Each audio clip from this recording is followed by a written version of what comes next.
Il était une fois Mathieu, un petit renard tout excité, se préparait pour sa première journée d'école. Sa maman, avec un sourire complice, lui murmura « Mathieu, il paraît que ton professeur est un peu...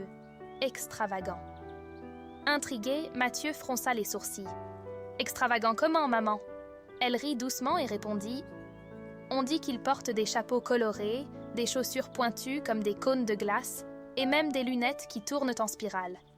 Mais il est aussi drôle que particulier, paraît-il. » Mathieu hocha la tête, oscillant entre curiosité et un peu d'appréhension. « C'est vrai alors? Mais... et si je n'arrive pas à m'y faire ?» Sa mère lui sourit en posant une main rassurante sur son épaule. « Parfois, Mathieu, il faut rencontrer quelqu'un pour le connaître vraiment. Ne te laisse pas impressionner par les apparences ou ce que les autres disent. » Mathieu se promit de garder l'esprit ouvert pour cette première journée de découverte. La grande journée de Mathieu arriva plus vite qu'il ne l'avait imaginé. L'estomac en papillon, il franchit la porte de sa nouvelle classe. En jetant un œil autour de lui, il guetta celui dont tout le monde parlait avec tant de mystère. Devant le tableau se tenait un loup aux yeux pétillants, vêtu d'un gilet coloré à pois et coiffé d'un chapeau pointu.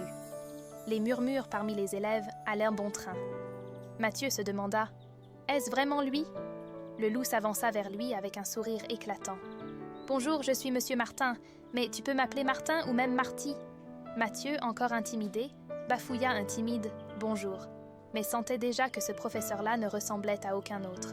La journée filait, et Mathieu se sentait de plus en plus intrigué par Monsieur Martin. Alors que les élèves s'installèrent pour un cours, Monsieur Martin lança « Je suis Martin, et vous, mes chers élèves, vous pouvez m'appeler comme vous le voulez. » Mathieu se tourna vers son camarade, un lapin curieux, et chuchota « Il est vraiment... différent, non ?» Le lapin, un sourire amusé aux lèvres, répondit « Oui, mais c'est justement ce qui le rend génial. » Monsieur Martin se mit alors à parler des étoiles, sa voix pleine de passion. Les étoiles, c'est comme des joyaux, elles brillent même dans l'obscurité la plus profonde. Mathieu écoutait avec émerveillement, découvrant que l'excentricité de Monsieur Martin semblait être le miroir de sa créativité et de sa passion. La journée avançait, et Mathieu se retrouvait absorbé dans le monde merveilleux de Monsieur Martin. Ce professeur rendait chaque sujet magique et spécial. « Les étoiles sont comme des diamants dans le ciel », expliqua Monsieur Martin avec une étincelle dans le regard. « Même dans l'obscurité, elles brillent de leur propre lumière. » Curieux, Mathieu leva la main. « Pourquoi brillent-elles, Monsieur Martin ?» Avec un sourire, Monsieur Martin répondit « Excellente question, Mathieu. Elles brillent parce qu'elles sont des boules de gaz chaud qui libèrent de la lumière. » Un écureuil demanda alors « Mais pourquoi elles ne tombent pas du ciel ?» Monsieur Martin répondit en riant « Elles sont bien trop loin pour ça, tout comme notre soleil d'ailleurs. » Pour Mathieu, cette classe était une véritable aventure. Un jour spécial attendait les élèves, car Monsieur Martin avait prévu une activité créative. « Aujourd'hui, on dessine nos propres constellations », déclara-t-il joyeusement. Mathieu créa une constellation en forme de cœur. « Regardez, c'est la constellation de l'amour. » Un hérisson dessina quant à lui des glaces en étoiles. Monsieur Martin félicita chaque élève. « Chacun de vous est un artiste, unique et talentueux. » Dans cette classe, la magie de l'apprentissage rencontrait celle de l'expression personnelle.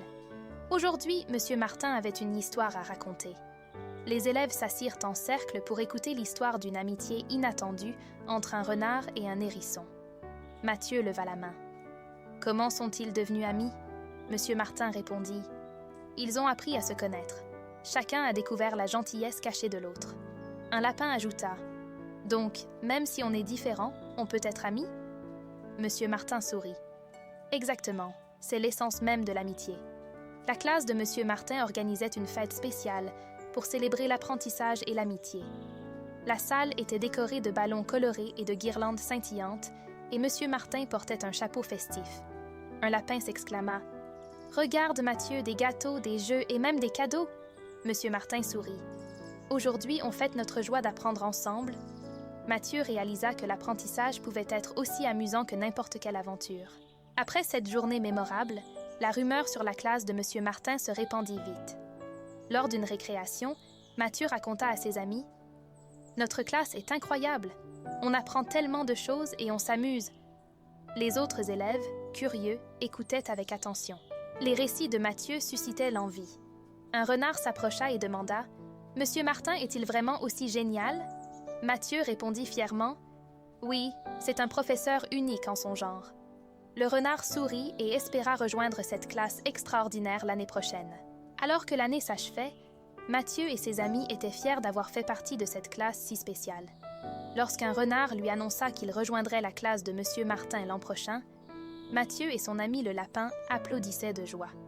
La première année de Mathieu dans cette classe avait été une aventure inoubliable, pleine d'amitié et de découvertes.